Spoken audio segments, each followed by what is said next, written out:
Welcome to another FAQ Monday. Today we talk about Evertunes, internet trolls, and terminology.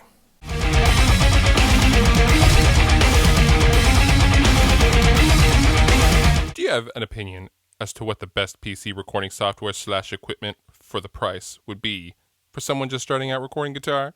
I want to hit the ground running, but I have absolutely no idea where to start. Thanks. I think a lot of us start out recording on PCs. Usually it's just your home PC. It was certainly for me. I had the family gateway computer, I think it was, at the time, and I highly recommend Reaper. I started out on Reaper. Most of my old tutorials and things like that are using Reaper, and it's huge bang for the buck. I think now it's up to $60. Originally when it came out, I believe it was $20, and I paid $40 at the time, like 3 or 4 years ago. And it's a wonderful tool to start out on, and it is much better than something like GarageBand because it actually gives you more of a real-world DAW experience, whereas GarageBand is kind of dumbed down, and it's really simplified, and it's very limited in what it can do. Reaper is unlimited, and I know a lot of pro guys that actually swear by Reaper and tour with Reaper and record their bands with Reaper, and it's great. I would highly recommend Reaper. What do you think of the Evertune then? Have you tried the 7-string version, propane? The very first thing I did with Evertune was with a 7-string Soulmaster guitar from VGS, who were the first guitars to come with an Evertune bridge, and those were the guitars that really got the word about Evertune out there. As far as Evertune goes, I now own 3 Evertune guitars, and I love them. I love them so damn much, and as someone who records in some way, shape, or form about 5 days a week, tuning is always and was always a constant worry, and it's always in the back of your mind when you're quad tracking something, and even when you're listening back, sometimes something will get past you, and then you'll hear something in the final stages of mixing or something like that, and something will be out of tune in a bad way. And when I was recording the Fire Breather EP back in November, it was a huge load off my mind to be able to set up a guitar, knowing that I was quad tracking, and I could come in at any time, day or night, cold, hot, or whatever, and just come up with my cup of coffee and start tracking right away, and not having to worry about tuning just added to the creative process. Damn, man, your hair looks thick on FAQ Mondays. Thank you. I'm only a few years old in terms of guitar playing, and I have no idea what you guys are talking about when you're talking about parts of the recording process. Could you give me some basic rundown of how it works?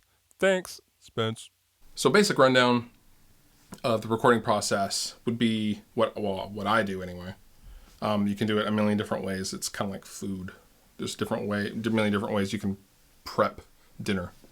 How I do it is I record a DI track, and that really stands for direct injection.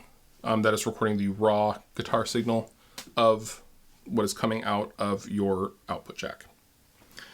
Tracking is the physical act of recording, and that applies to guitar. You can track guitar amps, you can track drums.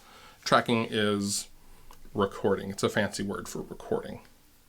Some other terms that you will hear thrown around often are tracks. That is what is actually resulting in the recording. A track is the actual wave file, and that's the waves that you see in your DAW. DAW is DAW, which is a digital audio workstation that is simply a recording program.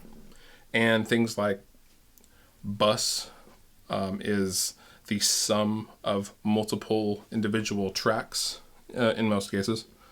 I think that's about it for now. If you have anything specific, leave them down below in the comments, and I'll get to them, I promise. This is a serious question. How do you deal with all the hate comments towards your videos? I don't even have full videos online or anything. I just entered an Instagram contest, and there were, now deleted, multiple hate comments on a video that I'm really proud of. Just wondering how you handle it. Hate comments and trolls and assholes alike are just a part of the process. As my good buddy and fellow YouTuber Rob Scallon puts it, trolls and negative comments are really solid, hard evidence that your stuff is reaching new crowds and new people. And that's a good thing. And any amount of energy that anybody is willing to put into something that you've created, good or bad, is a great thing. Now, you will often see me indulging these trolls because I think it's very fun, and oftentimes I'm bored and I'll screw with them. But really, it's all good. I love them just as much as I love the positive comments. And you don't ever want to really be surrounded by a bunch of yes men and people telling you you did a wonderful job and you're awesome, because that is not good for the psyche, and that will give you a false sense of what is actually good. And the hateful comments within reason really kind of balance it out. And besides, I would be angry too if I looked like this guy. So there's that. At any rate, that wraps up the FAQ Monday video for today. Join me next week when we'll have more delicious questions and absurdity will abound. Until next time, I'm Fluff. Thank you for watching.